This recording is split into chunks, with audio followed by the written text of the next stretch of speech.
popular demais essa aula. Então, assim, aí a gente vai vendo... Caramba. Tá bom. E aí a gente viu lá, né, a região sudeste, viu a região norte, viu a região sul e viu o nordeste, né? Faltou só a região centro-oeste. Para a gente entrar definitivamente na matéria do oitavo ano. Você lembra lá no começo do ano que falaram que esse ano seria um ano duplo? Vocês, na verdade, veriam parte da matéria do oitavo e parte da matéria do sétimo. Né? Uma parte do ano, na verdade, vocês teriam a matéria do sétimo, uma parte do ano teria a matéria do oitavo.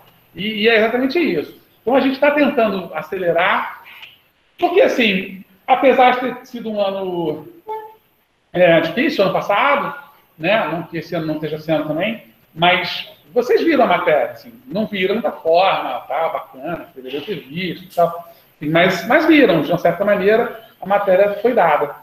Então a gente está revendo, né, para deixar mais claro o que aconteceu, para vocês entenderem um pouquinho desse Brasil, né? A sorte de vocês aqui em relação à geografia no sétimo ano, por ser Brasil, né, tem muita possibilidade de vocês se conhecerem bem pra caramba, né? Assim, você tem um ano que a gente estuda especificamente o Brasil, né? A gente vai todos os detalhes e tal, todas as coisas que são significativas. Mas, ao longo da vida, é o que a gente mais estuda, né? A gente acaba vendo no ensino médio de novo. Bom dia, professor. Às vezes, por interesse próprio. A internet, nesse aspecto, né, ajuda muito a geografia, tem muito material. Vocês podem conhecer, quem gostar muito de viajar, quiser ver muitos sites de turismo e tal, tem muita coisa legal para ver. O Brasil, o Centro-Oeste, por exemplo, tem o Pantanal, que é hoje que é um dos pontos turísticos mais importantes do país, recebe mais gente internacionalmente, assim, né, uma das maiores curiosidades de quem vem de fora, né, quando vem ao Brasil, é justamente conhecer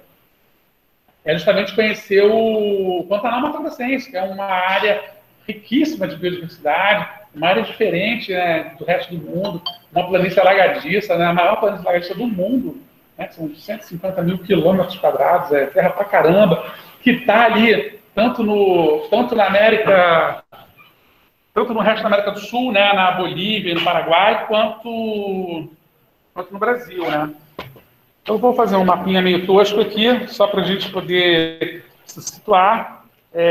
Eu não sei se quem está online vai conseguir me enxergar direito, mas tudo bem. Acho que eu vou fazer um vídeo depois para todo mundo ver direitinho, tá? Não sei se vai... Professor, esse vídeo, o senhor disse que vai fazer um vídeo. Você vai postar onde? Vou postar no YouTube e boto o link no Classroom. Tá? Pode deixar. Ok. Se dá para ver melhor. Vamos ver aqui.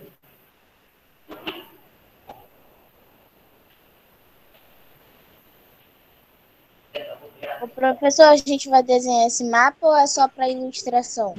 Se quiser desenhar, pode desenhar. Não vou obrigar ninguém a desenhar, não, porque, dadas as condições, é muito difícil. Mas eu acho que vale a pena, como exercício, desenhar esse negócio.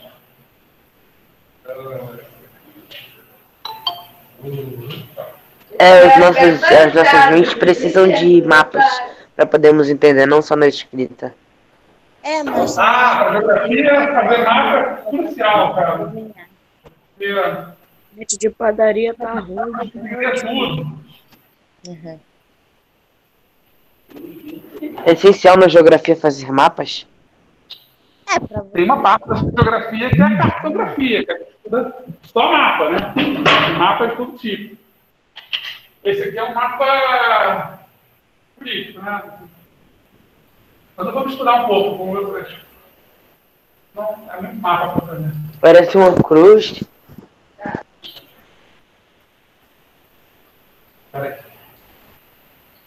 Aqui, ó.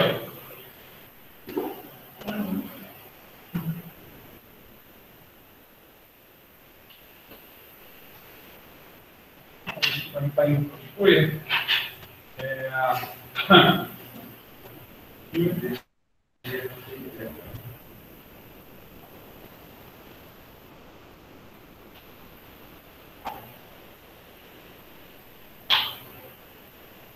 Ô, professor, Oi?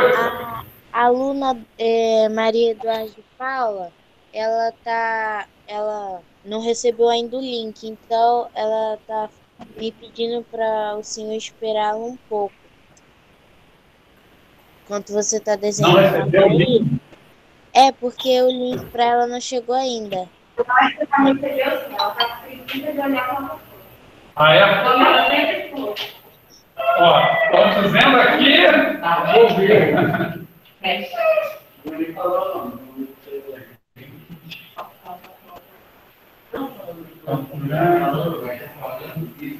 Não falando, mas já falando. Ouve dizer. Tá, vamos esperar. Aqui, ó. Oi? Opa, olha, tem gente querendo entrar. Aqui. Não sei se dá, eu não estou nem enxergando, mas. Acho que.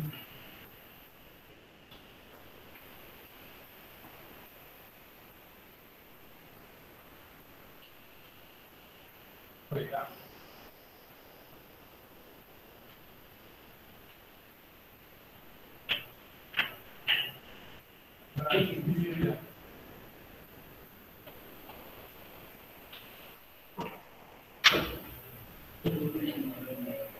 Os capitais. Então, meninos, vamos lá.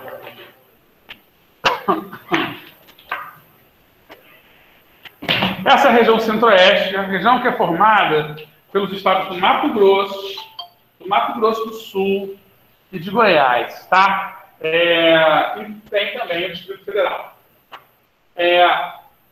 Tem uma região aqui, é um estado de poucos estados, uma região de poucos estados, na verdade. Tem aqui uma região de influência muito grande da floresta amazônica ainda. Mais ou menos isso aqui, assim. Você tem uma região subtropical aqui embaixo, de Campos, né? Uma região tropical de altitude. E o resto todo é cerrado. E tem uma região mínima aqui, Mata Atlântica também. Você tem uma região muito grande de cerrado. Vamos lá. A região centro-oeste é formada pelos estados de Mato Grosso do Sul e Goiás. Em termos de quantidade de estados, é a menor do país, né? Mas é a segunda maior em tamanho. É uma região gigantesca. É uma região que tem um dos 5 estados colossais, né?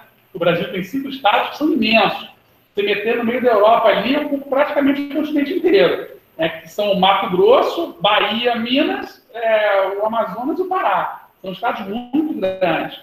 Tanto que o Mato Grosso foi dividido, Mato Grosso do Sul, Goiás chegou a ser dividido, mas não é um desses. O Pará, existem vários projetos lá de divisão do Pará em 3 estados, na verdade, Tapajós, Carajás e Pará. Então você tem uma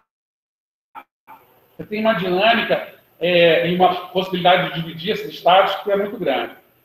O Mato Grosso é um desses estados gigantescos. Então você tem só 3 estados nessa região, o Mato Grosso do Sul e Goiás, além do Distrito Federal. E você tem um processo muito recente de colonização desses estados do Centro-Oeste.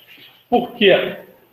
Porque você tem uma colonização que começa a acontecer lá pelo século XVIII, né, que é justamente o período da mineração. Eu tenho a impressão que vocês estudaram, né, a mineração, estudaram o ciclo do ouro no Brasil. Você na história. Caiu em história.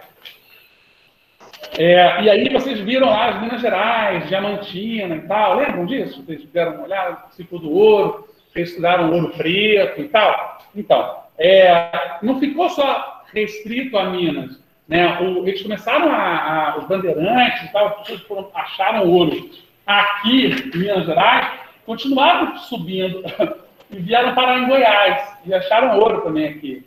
Né? Em Goiás Velho, em várias cidades de Pirinópolis e tal, são cidades históricas que também surgiram por conta do ouro. Depois desse ciclo do ouro, por que o ciclo do ouro acaba? Porque ficou muito difícil de catar ouro. O tamanho do sacrifício para conseguir o ouro, ou para conseguir as pedras preciosas, acaba sendo muito maior do que o que eles de fato conseguiam pegar. Então, não tinha tecnologia. Ainda você tem hoje muita gente com muito ouro nessas regiões, mas é muito difícil de extrair. Você tem que ter muitas máquinas muito sofisticadas, muito bem feitas, e é um trabalho de cão, né? Que o ser humano não consegue dar conta. Então, pararam de prospectar ouro e pedras preciosas nesses lugares. Essas regiões acabaram perdendo sua importância histórica, sua importância econômica, e ficaram lá estacionadas. Eram consideradas, então, grandes vazios populacionais, né? Toda essa região. Apesar de ter muita tribo indígena, apesar de ser uma região com muito índio, portanto, muita gente vivendo. Mas, para o desenvolvimento econômico do país, a percepção dos governos era de que os índios não produziam, de que os índios não traziam lucro, não eram produtores. E, de certa forma, a visão de mundo, né, do nativo não é uma visão capitalista, não é uma visão produtiva no sentido de que tem que produzir para a indústria, que tem que vender coisas e tal. Não havia essa, até hoje não há, né, havia uma relação uma relação integrada com a natureza, né? Eles precisam de terra, precisam de muita terra, porque eles precisam de espaço para poder coletar seu alimento, para poder caçar, para poder viver, né? E isso ia de encontro com a ideia dos fazendeiros, com a ideia dos produtores produtores de grãos e tal, que precisam de terra para plantar, para colher, para ganhar dinheiro. Isso gera muita tensão, até hoje, gera muita tensão, né, naquela região toda. Porque uma parte das reservas indígenas, apesar delas existirem hoje, né, e serem protegidas por lei, né, essa proteção é cheia de aspas, né, porque não há nenhum desejo real do governo federal de proteger essas terras. Muito pelo contrário, há um interesse cada vez maior de passar a boiada por cima e plantar, e colher, e fazer áreas de plantação de soja e tal, porque é muita terra, né? Só o Parque Nacional do Xingu tem 30 mil quilômetros quadrados, bastante tempo, um território bem grande, né? Mas é um território que tem que ser preservado, de certa forma. Tem uma tensão, tanto governamental quanto de políticas públicas e tal, para que, em relação a o que fazer com os povos indígenas. Tá? No século XVIII, durante as expedições dos bandeirantes pelo interior da colônia, foram encontradas jazidas de ouro, não só em Minas, no Sudeste, mas também em Mato Grosso e Goiás. A descoberta da existência desse mineral no Centro-Oeste atraiu milhares de pessoas para a região, especialmente para Cuiabá, que é a capital do Mato Grosso, aqui, Cuiabá, né? E Vila Boa, que é a atual cidade de Goiás, que é a antiga capital de Goiás, que é por aqui assim, perto de Brasília, né? E hoje em dia a capital é em Goiânia, mas aqui antigamente era onde você tinha a cidade de Goiás, capital, que tinha muito ouro. Até meados do século XX, a região permaneceu pouco povoada e sem grande articulação com o restante da região. Isso só começou a mudar na década de 40, quando o governo brasileiro implantou uma política de ocupação das regiões Centro-Oeste e Norte. Tá? Em 1940, o governo Getúlio Vargas lançou a Marcha para o Oeste, que visava intensificar a ocupação das regiões Centro-Oeste e Norte. Era uma marcha, né, que se preocupava com levar a população para os lugares. Havia várias preocupações, vários medos do governo, né, do governo brasileiro, desde o Império, desde a época que o Brasil foi monarquia, e antes até quando colônia, de não perder esses territórios. Porque eles são territórios muito abandonados, eram territórios que tinham o índio ele não se identifica. Né? E eu acho que essa é uma questão importante aí para o governo, O nativo, ele se identifica com a sua cultura. Ele não se identifica com o Brasil. O Xingu, o povo Carajá, o povo Kaiowá, o povo... Eles são um povo daquela região, eles são um povo Kaiowá, eles são um povo Krenak, eles são um povo...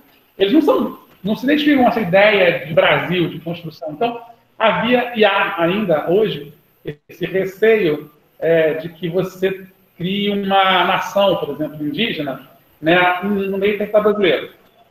Então, essa é uma preocupação de governo. Real, ela existe desde sempre, desde que o governo brasileiro se implantou aqui com o imperador Dom Pedro I o Dom Pedro II e todos os presidentes republicanos. E outro aspecto é um território muito vazio, né? Tem uma floresta de fronteiras muito difíceis de definir. Né? Hoje a gente vê no Google Earth, não sei o que, a definição e tal, mas ir lá proteger são outros 500, né? Haja força expedicionária para isso, haja exército, haja marinha. Professor, eu tenho uma dúvida. Se era tão difícil conseguir peneirar o ouro naquela época, qual era o sustento deles? Qual era o sustento? Além do ouro. Então, não havia... essa questão do salário, ganhar dinheiro, era uma outra forma de ver o mundo, João. Sim, se você comesse, já estava bom. Né? Ninguém juntava dinheiro. Assim, tinha algumas pessoas que juntavam, que acumulavam fortunas e tal, mas, de uma maneira geral, as pessoas elas trabalhavam para comer, assim, para sua casa, elas mesmo construíam. Então, não tinha os salários, assim, como a gente tem hoje. Eu trabalho tantas horas por dia, recebo um salário X e tal. Não funcionava muito assim, não. A maioria dos trabalhadores... Essa questão do salário, do trabalho, é muito do século XIX, é muito da Revolução Industrial, tem muito a ver com o trabalhador que vai trabalhar na fábrica e passa a receber salário. E aí isso se dissemina por toda a sociedade. Então, mas o trabalhador do campo, até hoje você tem problemas, às vezes, né? Vira e mexe, estão aí derrubando a Polícia Federal, está aí achando fazenda que o cara trabalha em situação análoga a escravo e tal. Porque o cara vai trabalhar e não consegue receber salário nunca, porque o fazendeiro acha que não tem que pagar, tem que dar comida e tá bom. Então, assim, mas isso, séculos atrás, não era uma questão não, viu, João? Ninguém estava muito preocupado com isso. Os caras trabalhavam e se comessem no final do dia, estava de bom tamanho. Era uma vida bem madura, né? Bem dura. Então, assim, essa é uma preocupação, né?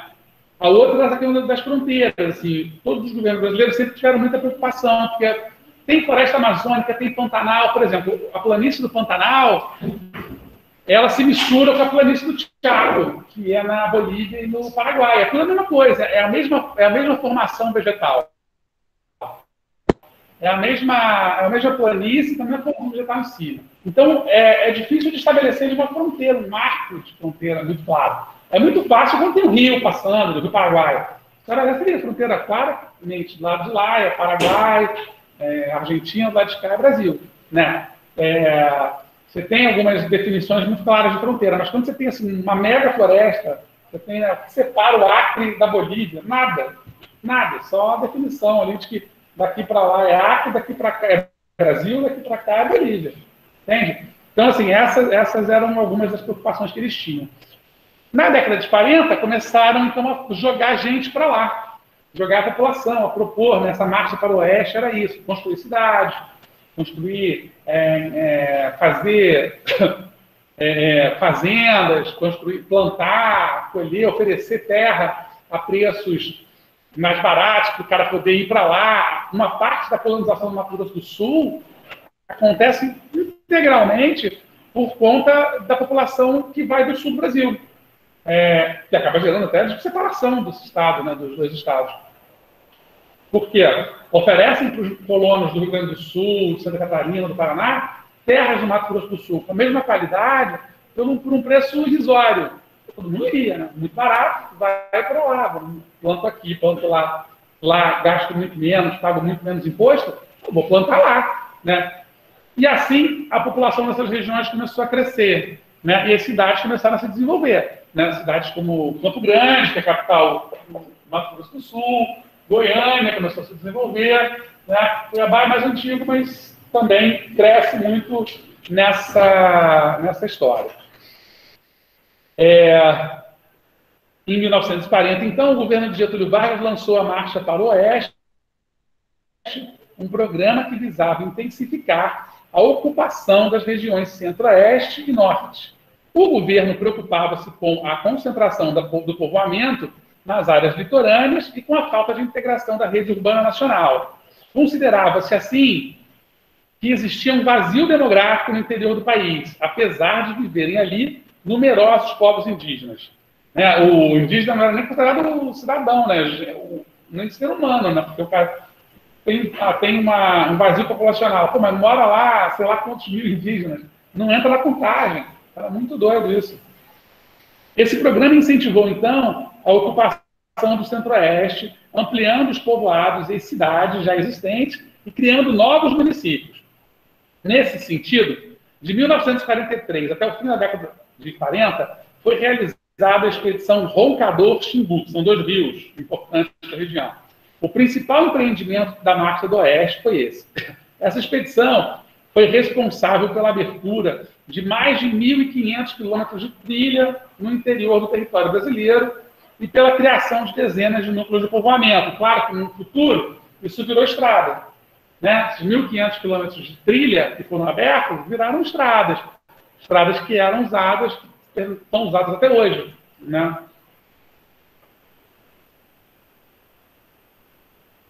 Uma das estratégias adotadas para a ocupação do Centro-Oeste foi dar início à exploração dos recursos naturais dessa região, como ocorreu nas terras próximas ao rio Araguaia, que foram consideradas propícias para a criação de gado.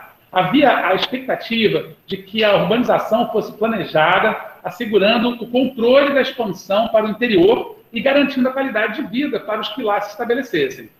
A principal consequência desse programa foi a perda das terras das populações indígenas para a ocupação empreendida pelo governo federal. Além disso, houve desmatamento considerável da cobertura vegetal, comprometendo a flora e a fauna.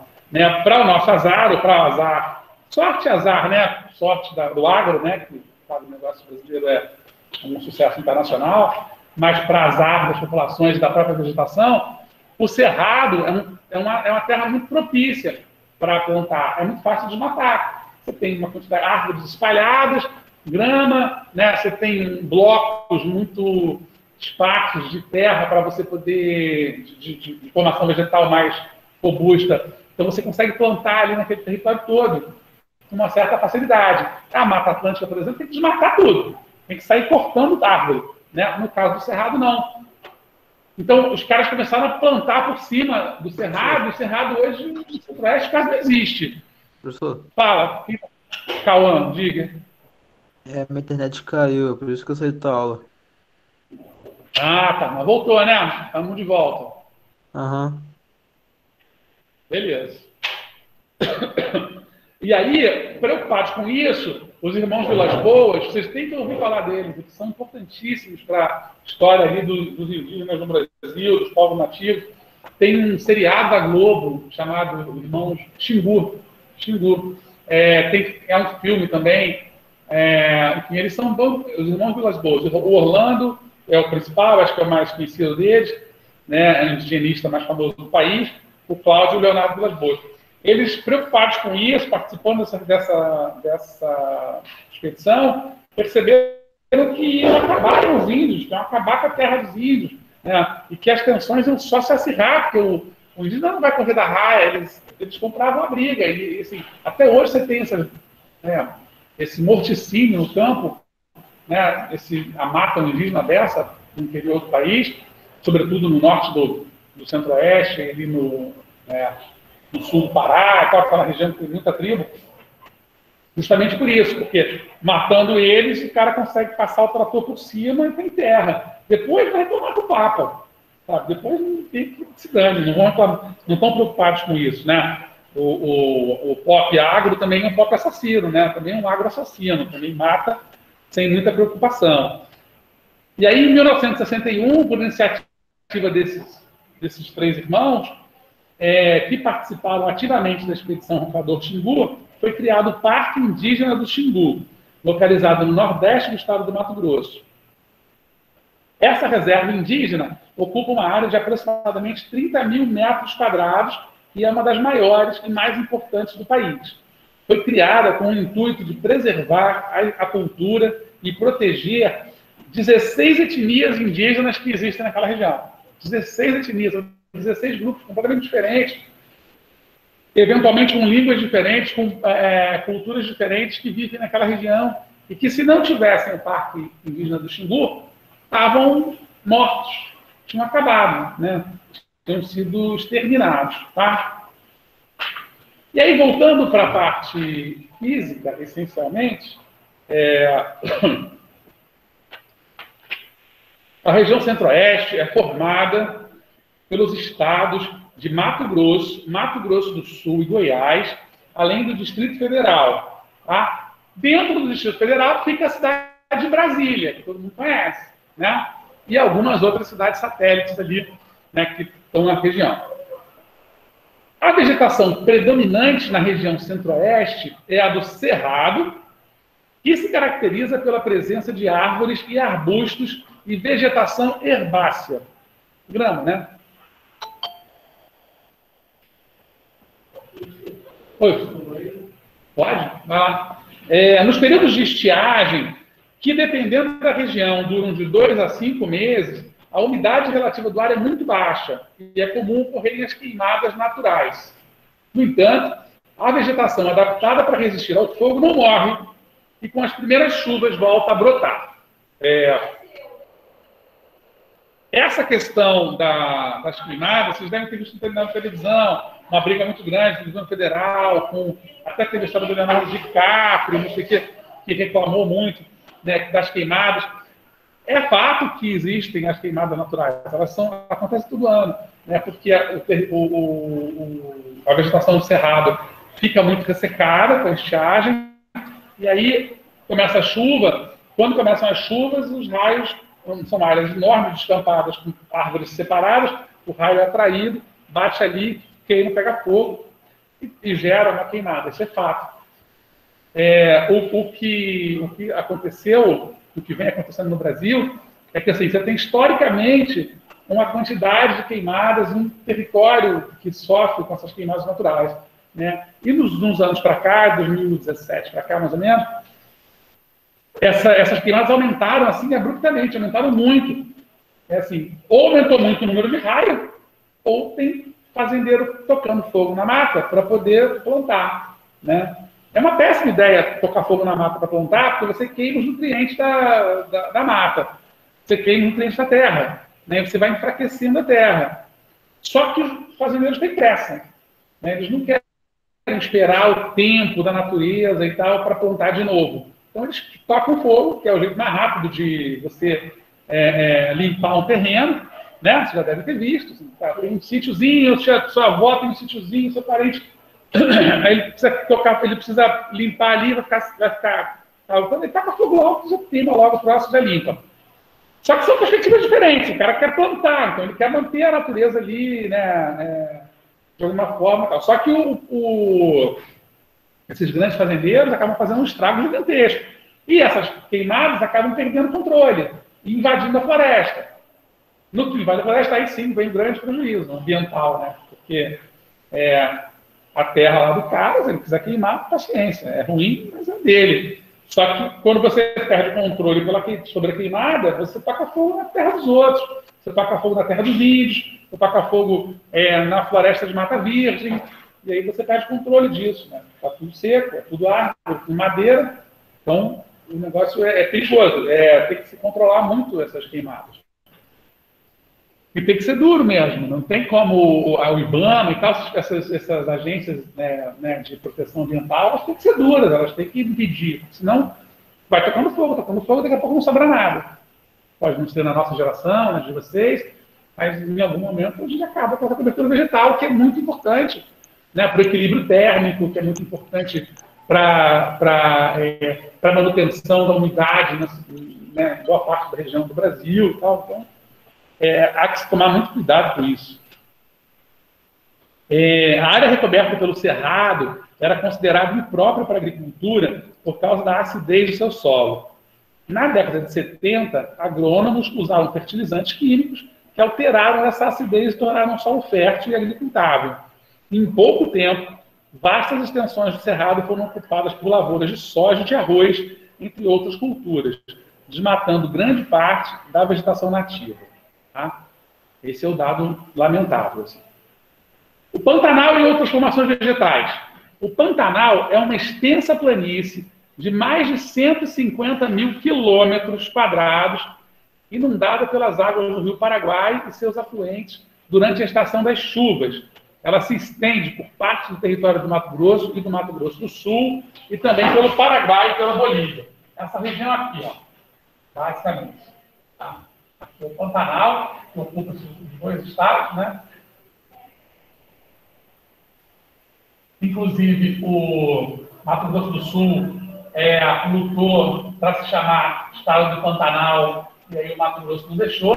Agora tem essa região toda aqui, ó, que é da Bolívia e do Paraguai, que também é essa mesma área. Que desse lado é a planície do Chaco.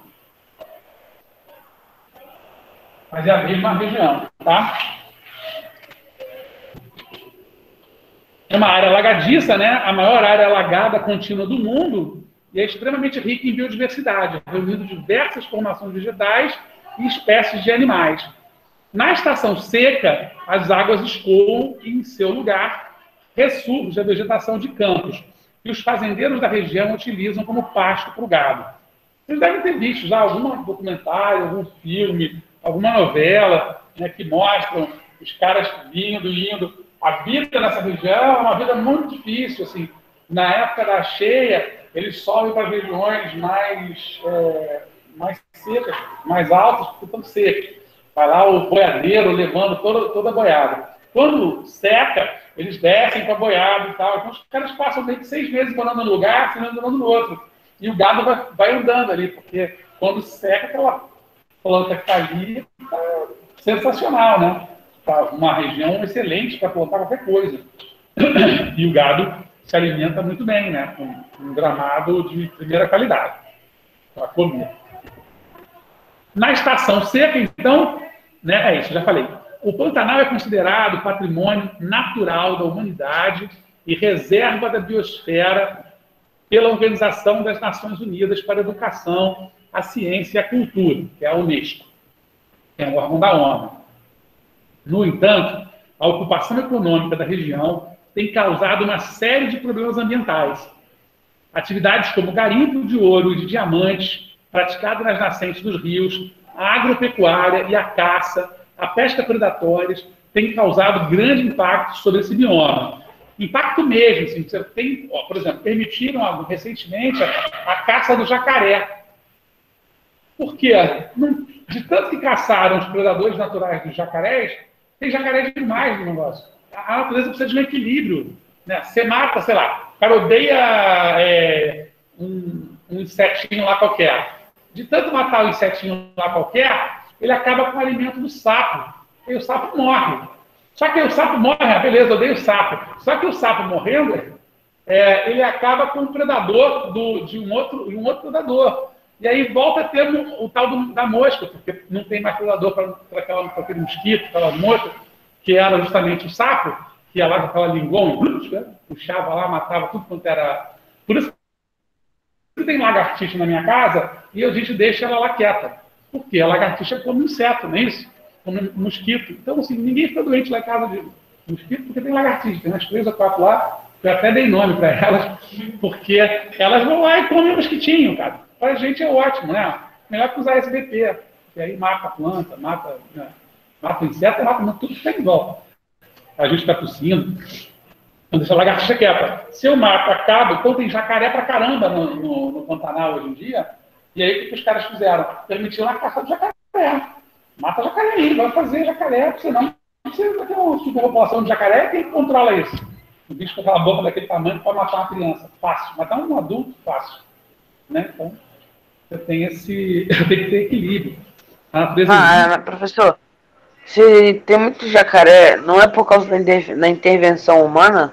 Se tem muito jacaré, não é por causa da intervenção humana?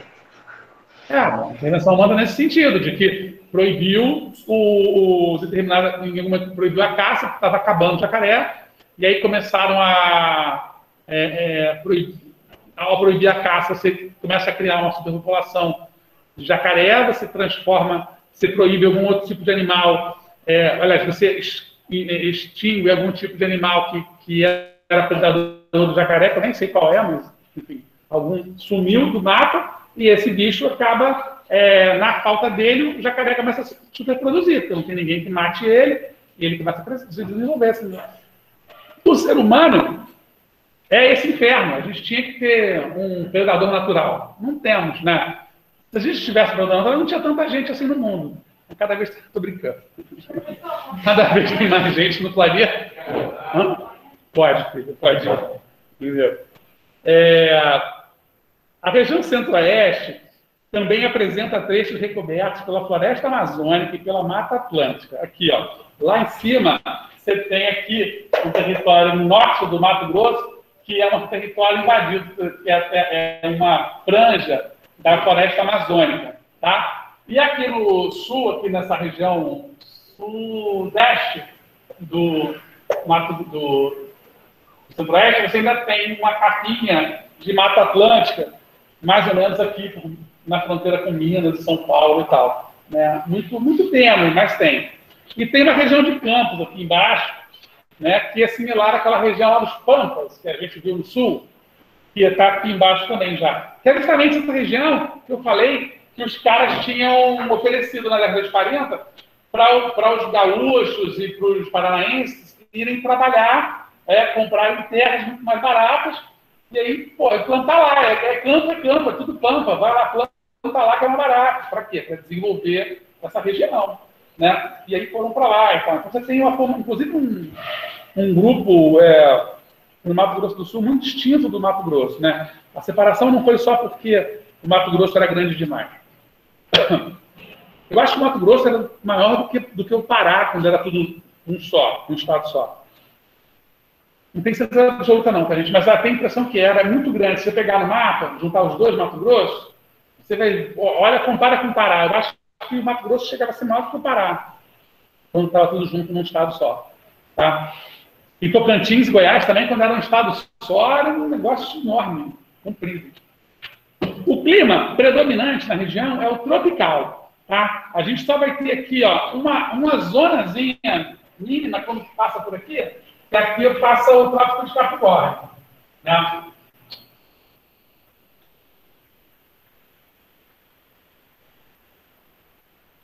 É bom que eu escrevo, gostam por isso aqui, vocês não veem, mas enfim.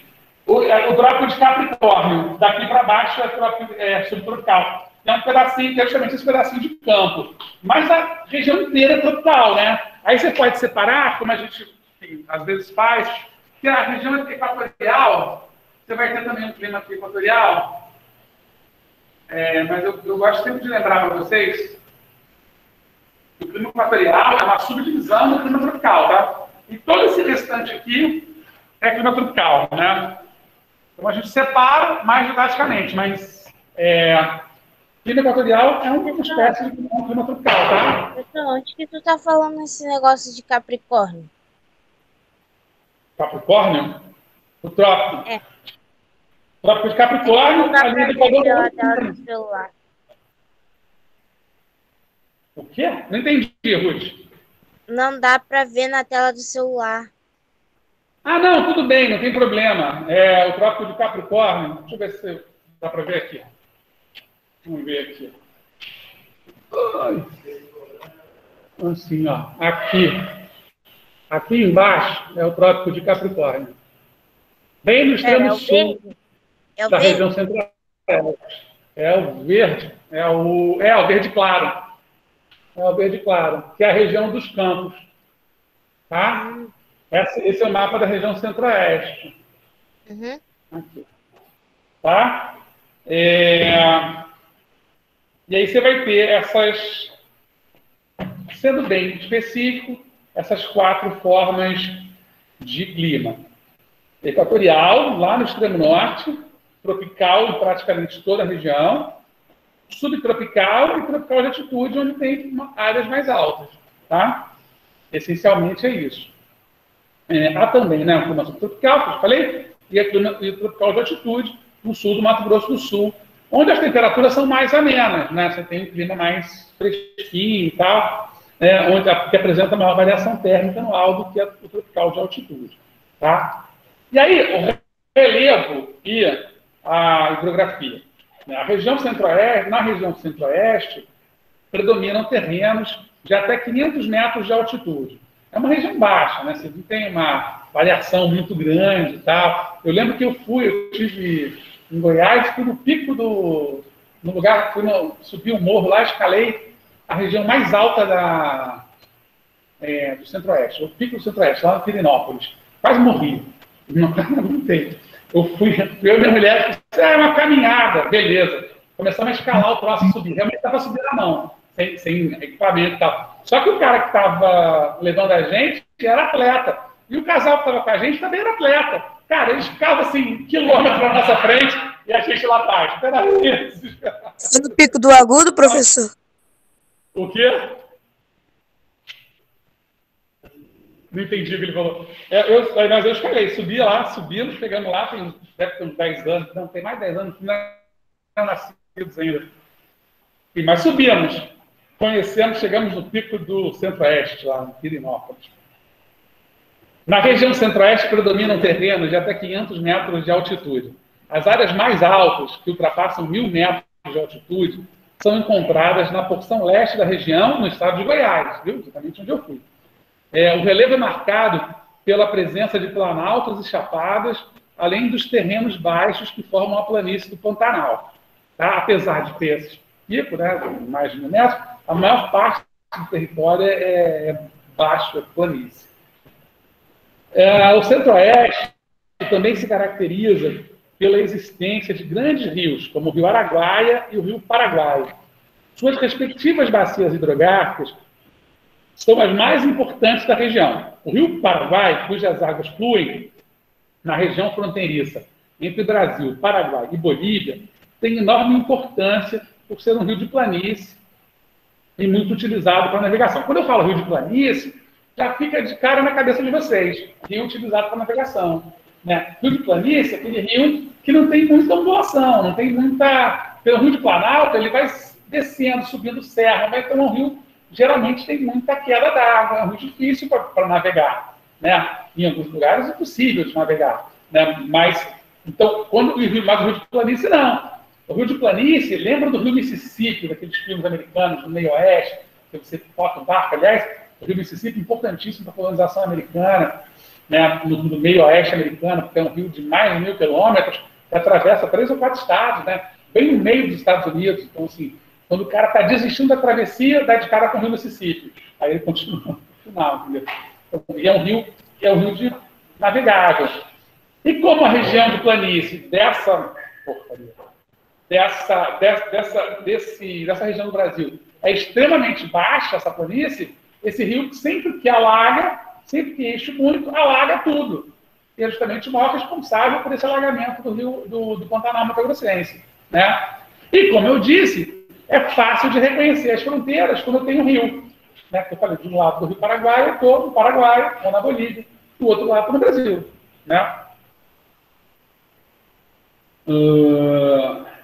Atravessando 1.693 quilômetros de terras brasileiras, é usado para transportar minérios para a Argentina e o Paraguai, em toda a extensão de suas margens a vários portos. Esse rio também tem grande relevância ambiental, pois nas estações de chuva, ele e seus afluentes transbordam, inundando grande parte da extensa planície que percorrem, formando o Pantanal. E aí tem uma curiosidade, que o centro-oeste ele não tem saída para o mar, mas ele acaba tendo um braço, que é o Rio Paraguai, né, que vai desaguar no Rio da Prata, que vai sair no Oceano Atlântico. O Rio da Prata é o maior estuário do planeta, tem uma área enorme de saída de mar lá embaixo, lá no Uruguai, né, na fronteira lá entre o Uruguai e a Argentina. Então você tem o Rio Paraguai, você vai descendo, bota o barco ali, bota o que você quiser botar ali fazendo uma hidrovia gigante, assim. Você não precisa fazer o transporte por terra ou por avião para chegar num determinado local, para pegar um navio para ir para outro lugar. Você vai de barco mesmo, vai descendo ali pelo Rio Paraguai, depois pelo Rio da Prata, sem precisar entrar numa outra condição. Ele dormiu. E aí você sai no Oceano Atlântico, que é bem interessante do ponto de vista econômico, né? Buenos. Bom, acho que eu fui acelerado aqui, né, nesse negócio. Mas eu vou encerrar com essa história aqui dos indígenas, tá? Pra gente... Caiu alguma coisa aí? Professor, uma outra dúvida. O senhor disse que os rios, às vezes, tem poucas vezes em que dá para andar de barco nos rios, ou quase nenhuma vez que dá. Nessas vezes, se o rio tiver muito sujo, pode vir um rio de sujeira? Não, peraí. Pode virar um rio de sujeira. O Tietê virou um esgoto, né? Mas eu não disse exatamente isso não, João. Eu disse o seguinte, a gente tem, naquela região, o Rio Paraguai é um rio de planície. E os rios de planície são muito diferentes dos rios de Planalto. Porque os rios de Planalto, eles geralmente são rios difíceis de navegar. Os de Planalto, porque eles estão nas montanhas, então vai ter uma navegabilidade muito difícil. No caso do Pantanal, ali de boa parte do Centro-Oeste, de boa parte, e principalmente desses dois rios, do Araguaia, principalmente, que sobe para o Pará, e do Paraguai, que desce em direção ao Uruguai, você vai ter um rio de planície. E esse rio de planície é altamente navegável, excelente para navegação. Você pode botar qualquer coisa ali e você vai chegar lá no Oceano Atlântico, porque apesar de não ter o Centro-Oeste... o Centro-Oeste é a única região brasileira que não tem saída para o mar, né? No Norte você tem lá o Pará e o Amapá. O Nordeste inteiro tem, praticamente inteiro, tem mar, oceano.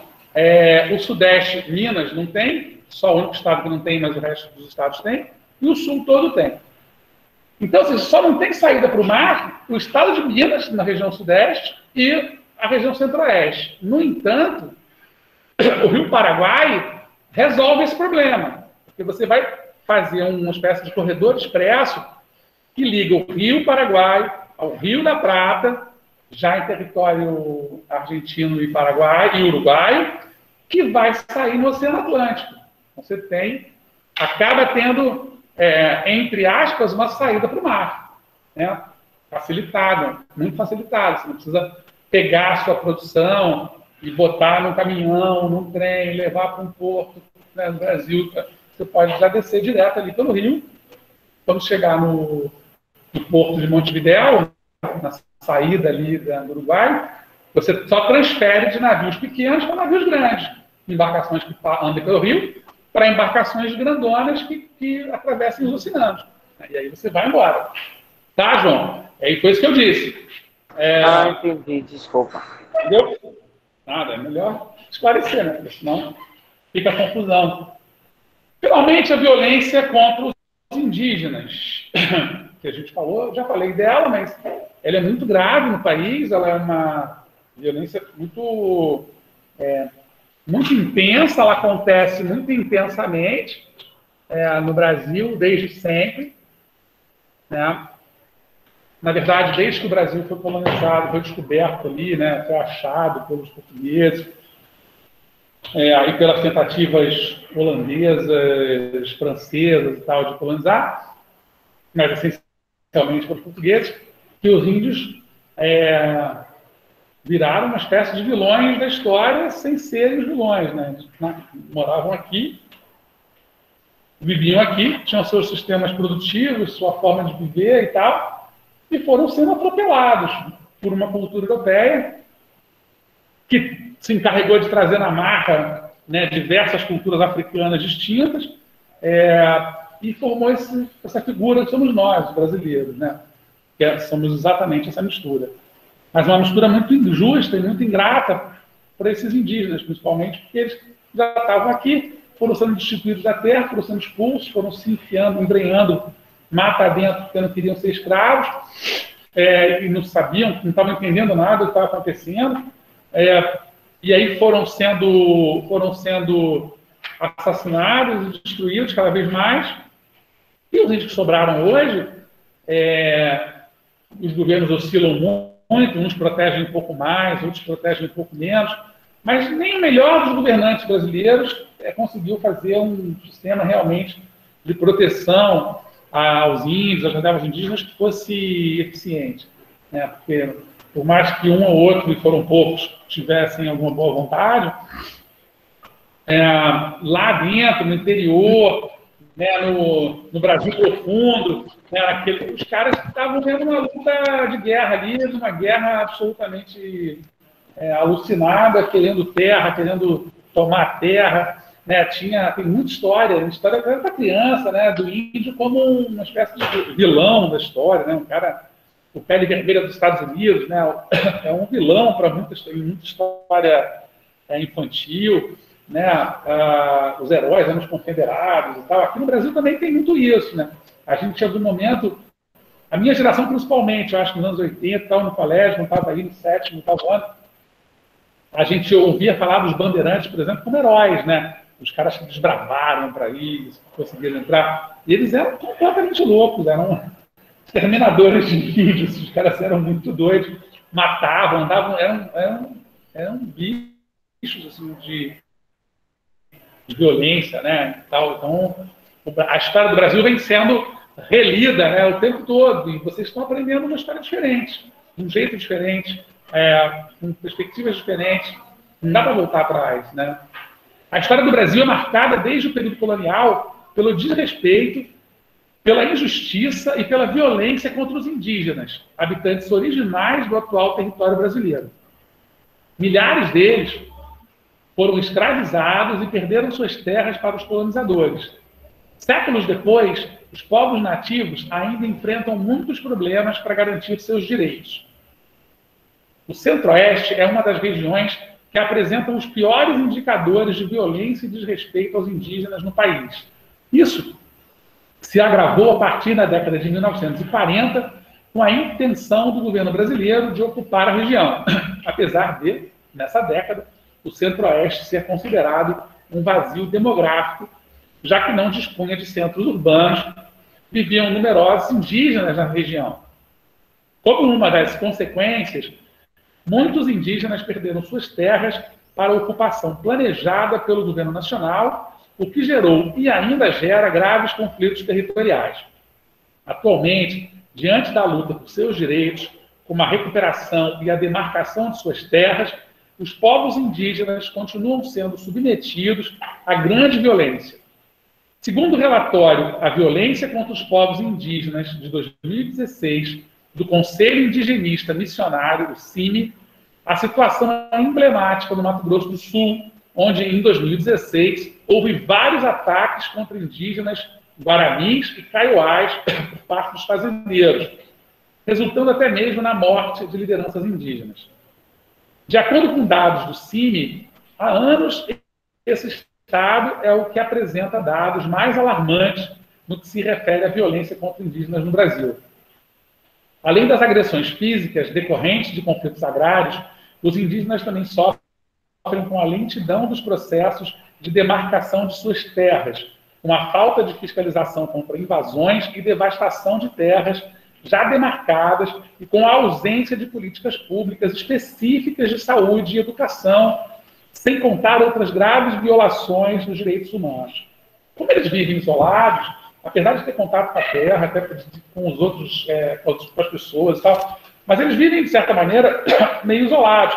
Eles, obviamente, têm muito menos proteção, né? Muito menos capacidade, vocês vejam, a maior tragédia lá com os astecas, lá no México, não foi nem o ataque, a invasão e as lutas